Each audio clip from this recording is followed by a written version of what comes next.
तो ये तो फिर घर में लड़ाई वाली जैसी चीजें होगी कि यार घर एक हस्बैंड है, एक तरफ वाइफ है, लोग किसको सपोर्ट करेंगे? अब ये तो आप एक बार फील्ड में जाइए, लोगों से पूछिए, वही आपको बेहतर बता पाएंगे कि भाई को किन को सपोर्ट करना चाहते हैं। एक दुष्यंत जी का एक बहुत बड़ी सोच थी, जहाँ देवालय वहाँ पुस्तकालय। जी। और अभी मैं कुछ दिन पहले 3-4 दिन पहले खन्नाल जाके आई थी, वहाँ मैंने ये उनका प्रोजेक्ट देखा। Because I am so focused in my work कि मुझे वो समय का पता ही नहीं चलता। अर्जुन की आंख, वो हाँ मछली वाली आंख दिखाई जी, दे रही है मुझे आपको। मैं विचलित होती हूँ कि मैं ये नहीं कर पाई कोई चीज। ये फाइट नहीं है। दादारामगढ़ के अंदर वीरेंद्र जी आपके सामने होते हैं तो क्या क्या कैसा रहेगा वो माहौल? क्या इमोशनली भी आप टच है? सब सारी चीजें हो जाएंगी। और दूसरी चीज, लोग ये भी पूछते हैं कि रीटा जी ने ऐसा क्यों किया, साथ में चुनाव लड़ लेते दोनों मिलकर, क्या आपस में बनती नहीं है क्या? तो क्या वीरेंद्र जी जब सामने होंगे तो आप उन्हें किस चुनौती के रूप में देखते हैं?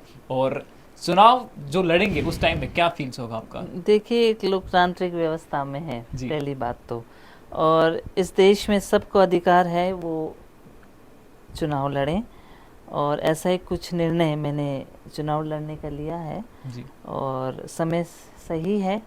और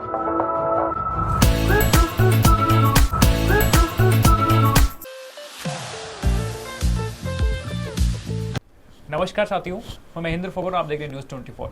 आज हमारे साथ रीटा जी हैं जो कि यहाँ के पूरे जिला प्रमुख रह चुके हैं। इससे पहले तो रीटा जी आपका बहुत बहुत स्वागत है।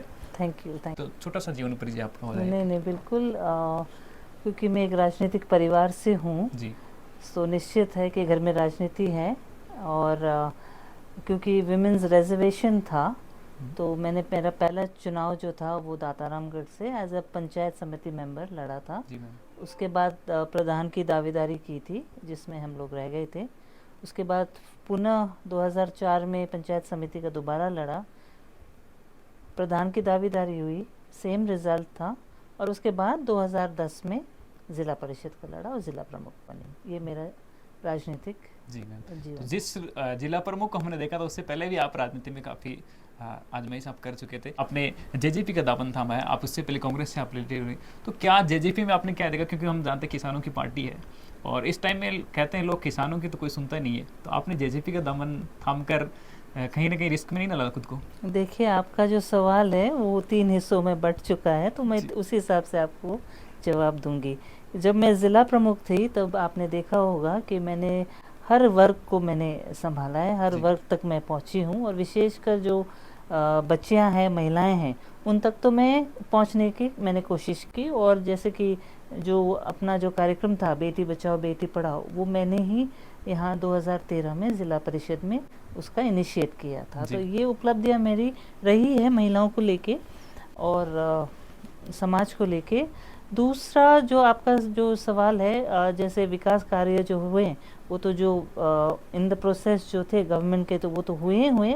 उसके अलावा ज़िला परिषद में बहुत सारे ऐसे कार्यक्रम, बहुत सारे ऐसे कार्य, बहुत सारे ऐसे विकास कार्य मैंने किए और इनिशिएट किए, जिसका आज पूरे देश में और पूरे राजस्थान में उसको गिनाया जाता है। जैसे कि हमने महिलाओं के लिए ये कि यहाँ सलाह केंद्र भी जिला परिषद से इनिशिएट किया।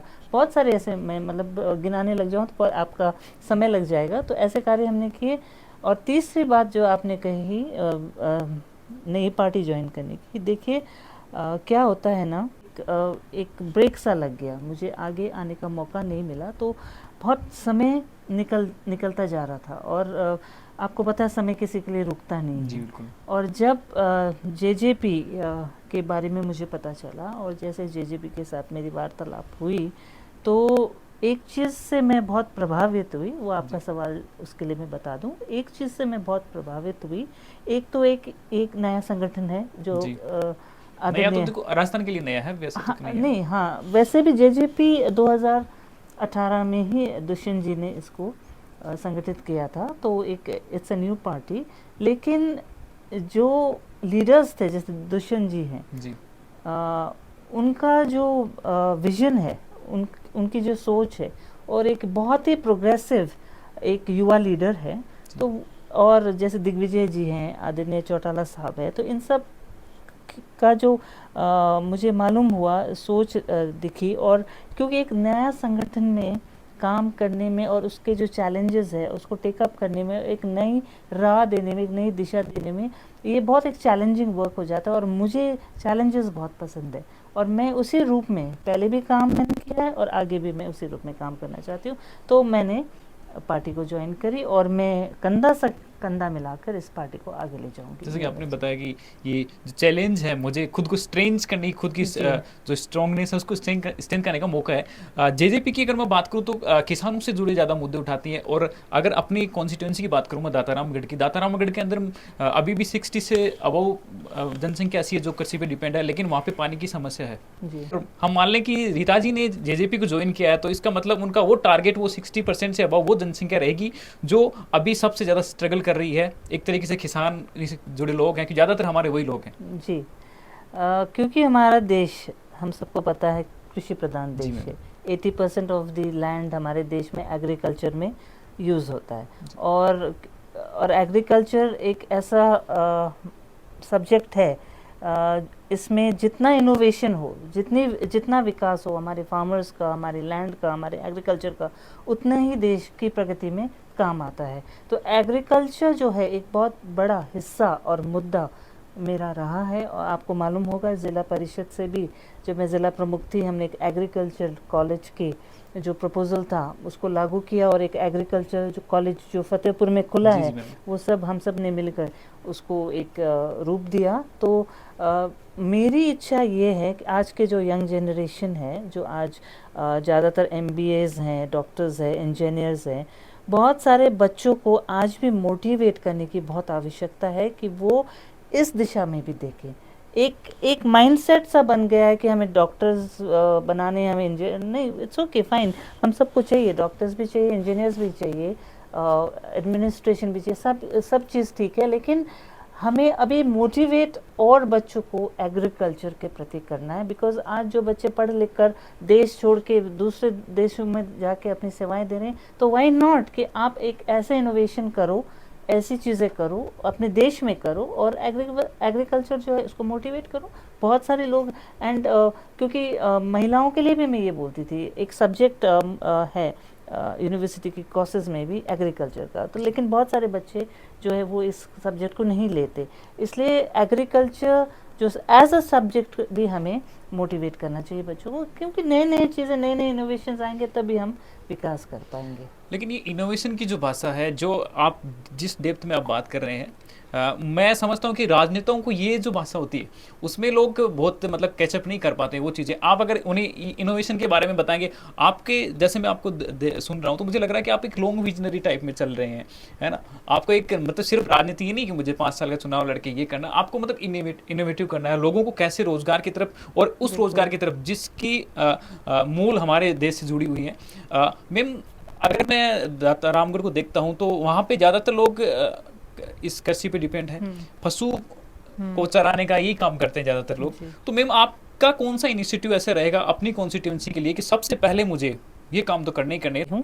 दातारामगढ़ में अभी आधा से ज़्यादा जो पोर्शन है, लैंड है, वो डार्क जोन में चला गया है जी। और वो पानी की बहुत बड़ी समस्या है। और जो पानी अभी मौजूद है अंडरग्राउंड, वो भी खारा पानी है। तो ये समस्या बहुत अभी है, इसको हमें सुधार करने की आवश्यकता है। सबसे बेसिक जो नीड आज दातारामगढ़ में है वो है शुद्ध पानी की, शुद्ध पेयजल की। वो एक बहुत बड़ा मुद्दा है और उस पर हमें काम करने की आवश्यकता है।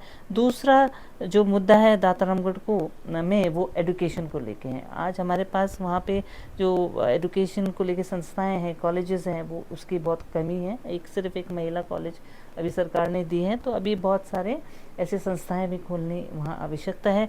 तीसरी जो बात मुझे वहाँ लगती है वो है एक बिजली की समस्या, और ये तो पूरे प्रदेश में ही है। तो बिजली, ये चीज़ मुझे बहुत विचलित करती है, क्योंकि मेरे पास जब स्टूडेंट्स के जब फ़ोन आते हैं कि मैडम बिजली नहीं आ रही है, सुबह से बिजली कटी हुई है, बिजली नहीं आ रही है, हमारे बच्चे पढ़ नहीं सकते, तो ये चीज़ें मुझे बहुत विचलित करती है। क्योंकि आज़ादी के इतने साल बाद भी अगर हमारे बच्चे अभी भी बिजली के नीचे पढ़ नहीं पा रहे हैं, तो ये एक बहुत बड़ी, मैं समझती हूँ, कमी है। तो ये बिजली की समस्या कैसे हल हो, ये एक अकेले मेरे से नहीं होगा, अकेले सरकारों से नहीं होगा, हम सबको एक कलेक्टिव रिस्पॉन्सिबिलिटी अगर हम लेंगे तब ये बिजली की समस्या भी हम।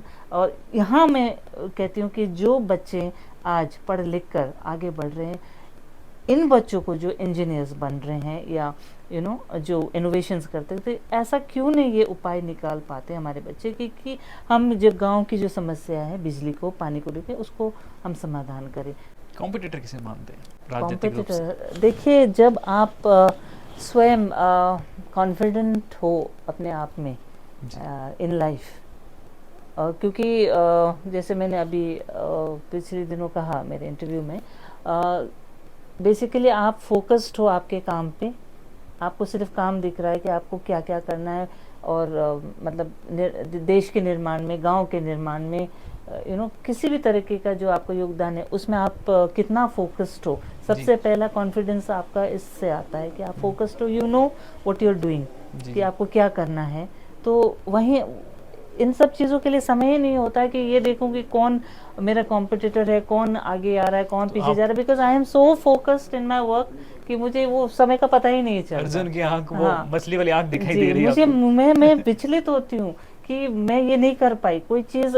जैसे किसी ने मुझे कोई बात बताई, किसी महिला ने भी बताई सपोज, और मैं उस चीज़ को मतलब उस समय समाधान नहीं कर पाई, तो मैं विचलित हो जाती हूँ। मेरे को ये लगता है कि कैसे भी इसका समाधान हो तब मुझे पीस मिलती है। तो उस तरीके का नेचर है मेरा। तो कंपटीशन के लिए तो मेरे लाइफ में जगह ही नहीं है। सब अपने आप में बेस्ट है, और जो बेस्ट है इज़ द बेस्ट। फिर भी मैं ये बात ज़रूर करना चाहूँगा, वीरेंद्र जी का जो काम रहा है दाता रामगढ़ के अंदर, बहुत सारे जब हम पब्लिक रिव्यू करते हैं, लोग कहते हैं बहुत अच्छा काम किया है, और उनका प्यार भी है। तो क्या मतपेटी पे 2023 के चुनाव में आपको इसका फ़ायदा या नुकसान कुछ मिलेगा? सॉरी, वापस आप मुझे। वीरेंद्र जी का प्रति लोगों की जो प्यार है, क्या उसका फ़ायदा आपको मतपेटी पे मिलेगा, या आप अपने विजन को लेके ही चलेंगे? नहीं, मैं हमेशा मेरे विजन को ही लेके चलती हूँ, क्योंकि मैं जैसे कि मैं समझती हूँ मेरी जिम्मेदारी है as a citizen of this country. राजनीति तो बाद में है, एज बिकॉज अगर मैं एडुकेटेड हूँ, मैंने अच्छी शिक्षा प्राप्त की है, मैं ऐसी जगह से आती हूँ जहाँ पर मतलब जहाँ इस चीज़ को बहुत पुरजोर तरीके से आपके जीवन में, आपके स्कूली शिक्षा में बताया जाता है कि आपको इस तरीके से लाइफ में आगे बढ़ना है, ऐसे समाज सेवा करना है, ह्यूमैनिटी के लिए, हर चीज़ के लिए you have been brought up like that, taught like that. तो जब वहाँ से यहाँ आकर टोटली एक डिफरेंट कल्चर में आकर, जहाँ पे बहुत सारी चीज़ें इट्स सो डिफ़िकल्ट, बहुत हार्ड है, इट्स नॉट ईजी, तो वहाँ पर अगर मैं मेरी क्षमता से, मेरी कॉन्फिडेंस से, मेरी मेहनत से कुछ कर सकती हूँ तो मैं करना चाहूँगी। तो यही मेरा इरादा रहता है। तो मैं और राजनीति जैसे मैं, अगर मुझे मौका मिला भी है और मैंने करके किया भी है, और आगे भी अगर मुझे राजनीति में मौका मिलता है, जनता का प्यार मिलता है, तो निश्चित मैं काम करना चाहूँगी, और उस रूप में करना चाहूँगी जिससे पूरे ह्यूमैनिटी का, सभी का फ़ायदा हो। जेजेपी की अगर मैं बात करूँ राजस्थान में, जो कमाल हरियाणा के अंदर किया है उन्होंने, क्या आप क्या देखते हैं यहाँ पे आपका जो नेतृत्व है वो किस रूप में आप उसे देख रहे हैं, और 2023 की विधानसभा चुनाव में जेजेपी को आप कितना मजबूत देखते हैं, कितनी सीटों पर आप हैं? देखिए, जब मैंने जेजेपी ज्वाइन करी, तो निश्चित है कि सबकी नज़रें गड़ी हुई है कि भी कैसी पार्टी है, क्या इनकी आइडियोलॉजीज़ है, क्या ये करना चाहते हैं, हरियाणा में क्या कर रहे हैं। तो बहुत सारे सवाल जो है मेरे तक भी आते हैं। तो इसके बारे में मैं निश्चित ये कहना चाहूँगी कि जेजेपी एज अ पार्टी संगठित, मजबूत है। और दूसरी बात, जो आइडियोलॉजीज़ हैं जेजेपी की और उनके लीडर्स की, तो एक थोड़ा सा मैं कहूँगी कि जब तक हम एक नया कुछ करके आगे नहीं बढ़ेंगे, जैसे कि भी मैंने कहा इनोवेशन होना बहुत ज़रूरी है, तो एक इनोवेटिव न्यू पार्टी आज राजस्थान में एंटर हुई है। और क्योंकि हरियाणा में ऑलरेडी आपने देखा है वो काम कर रहे हैं, तो जो कार्यक्रम हरियाणा में लागू हुए हैं, जैसे कि एक दुष्यंत जी का एक बहुत बड़ी सोच थी, जहाँ देवालय वहाँ पुस्तकालय। जी। और अभी मैं कुछ दिन पहले 3-4 दिन पहले खरनाल जाके आई थी, वहाँ मैंने ये उनका प्रोजेक्ट देखा था, जहाँ देवालय वहाँ पुस्तकालय। तो जो तेजाजी महाराज का वो जन्म स्थली है और वहाँ पर एक भव्य मंदिर भी वहाँ निर्माण हो रहा है, तो वहाँ उन्होंने एक पुस्तकालय खोला है, जहाँ पे वहाँ बच्चे पढ़ाई करते हैं और वहाँ पढ़ाई की तैयारी भी करते हैं। तो वो चीज़ मुझे बहुत ये अच्छी लगी। इंटेलेक्चुअल वैसे भी कनेक्टेड चीजें हैं जी कि स्पिरिचुअलिटी के साथ में हम अगर स्टडी को जोड़ते हैं तो वही जी। बहुत बड़ा और मेरिकल सारा होता है। देख रेख जी। उनके उसमें हो रहा है। एक ये बहुत इनोवेटिव सोच है और वही चीज़ हम यहाँ राजस्थान में लागू करेंगे।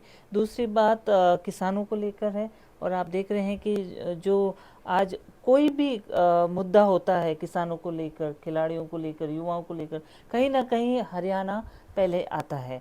तो आप देखिए खेल में भी जी। हरियाणा बहुत अग्रहीन है। और जो किसानों के लिए जो योजनाएं लागू हुई है वो भी हमारे से बेहतर है और आगे हैं। और जो युवाओं के लिए वहाँ पर रोज़गार की जो योजना है वो भी बेहतरीन है।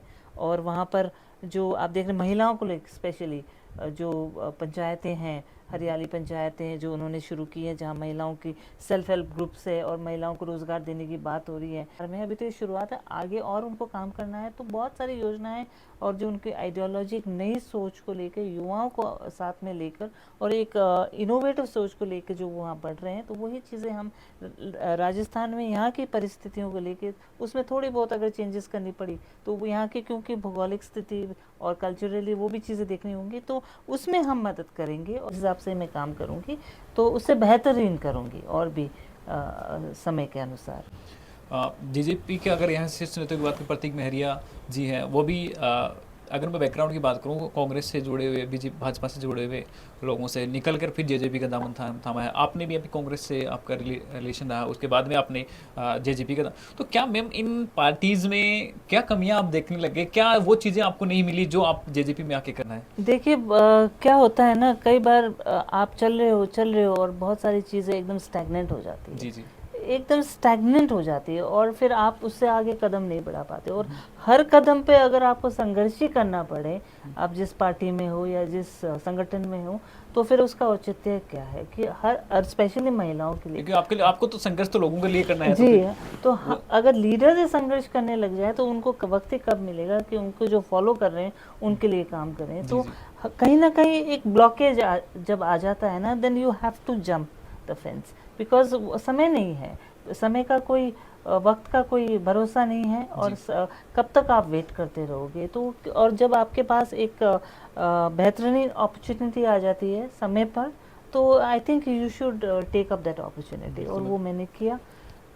जैसे कि आप बता रहे हैं कि परिवर्तन जो है वो जी। समय की मांग है और परिवर्तन जरूरी भी होता है, जिस तरह की प्रकृति करती है तो हम तो उसके एक मोहरे हैं। मैम अगर मैं बात करूं जेजेपी की, स्पेशली लोग टैग्स लगा देते हैं कि ओनली जातिवाद को लेकर एग्रेसिव, जातिवाद को बढ़ावा दे रही है।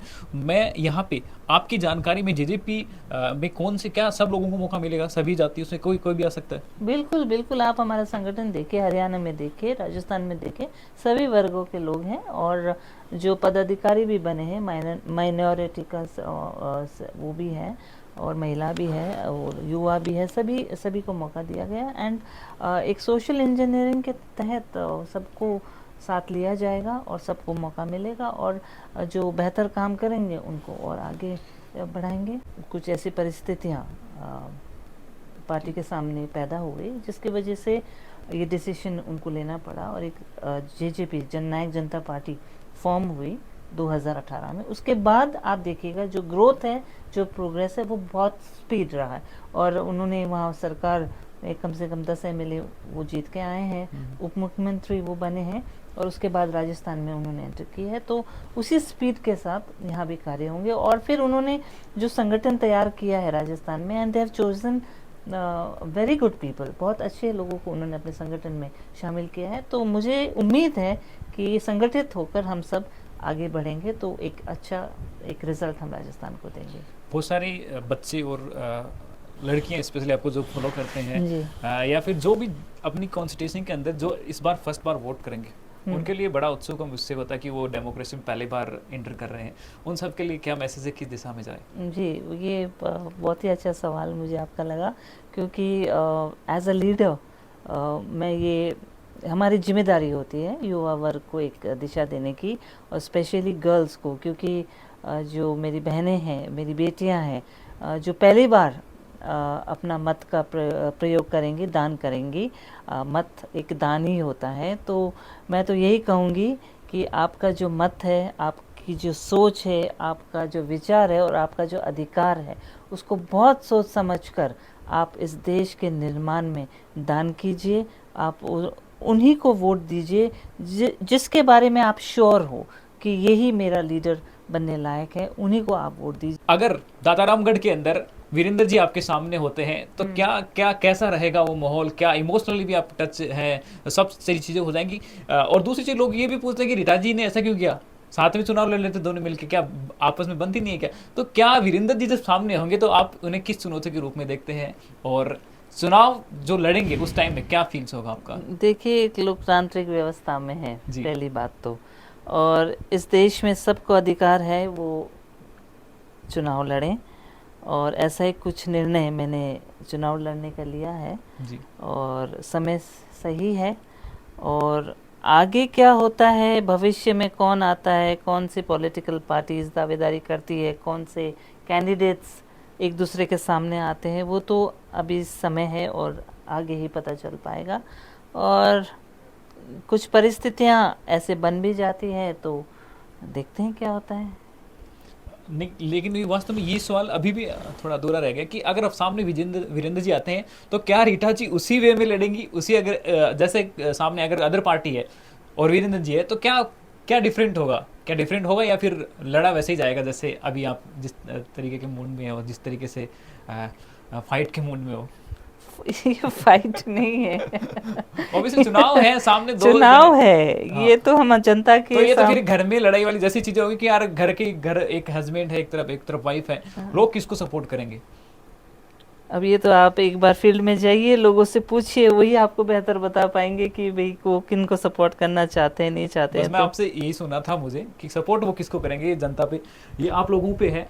और रीटा जी का जो व्यक्तित्व हमने आज तक देखा है उससे आप कितने प्रभावित हैं? और सबसे जरूरी चीज जो अभी मैडम ने बताई लास्ट में कि जो लड़कियां हैं, जो स्पेशली जब मैं स्कूल टाइम से था तो मेरी बहनें कहती थी हम रीटा जी को जैसी बननी है, रीटा जी जैसा बनना है, तो इनके जैसे जो पंक्चुअल होना है टाइम को लेकर, ये सारी चीजें आप बहुत सारी इनसे सीख सकते हैं। और इंटरव्यू के अंदर आपको कौन सी बात सबसे ज्यादा अच्छी लगी, इसको आप कमेंट सेक्शन में मेंशन जरूर करें। और साथ साथ में जेजेपी को यहाँ राजस्थान भर में आप कितना मजबूत देखते हैं, इस पर भी आप अपनी राय जरूर रखें।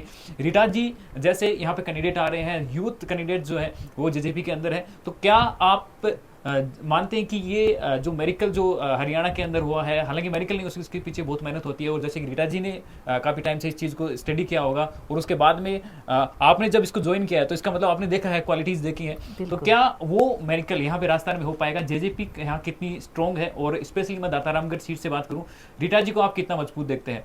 और आपके बहुत सारे क्वेश्चंस का जवाब आपको मिल गया होगा, क्योंकि मैंने जब ये इंटरव्यू मैंने आया था कि रीटा जी से हमें करना है, तो मेरे पास बहुत सारे लोगों को ऐसे कहा कि ये सवाल जरूर पूछना वीरेंद्र जी वाला, तो आपको इसका भी आपको आंसर मिल गया होगा। और अब डिपेंड है कि आप किसे पसंद करते हैं। दातारामगढ़ में जो मुद्दे जो लेके मैम आ रही हैं, इनका जो इनिशिएटिव है उसे आप कितना सपोर्ट करते हैं, ये आप कमेंट सेक्शन में बताइए। Thanks for watching, meet with soon in next video.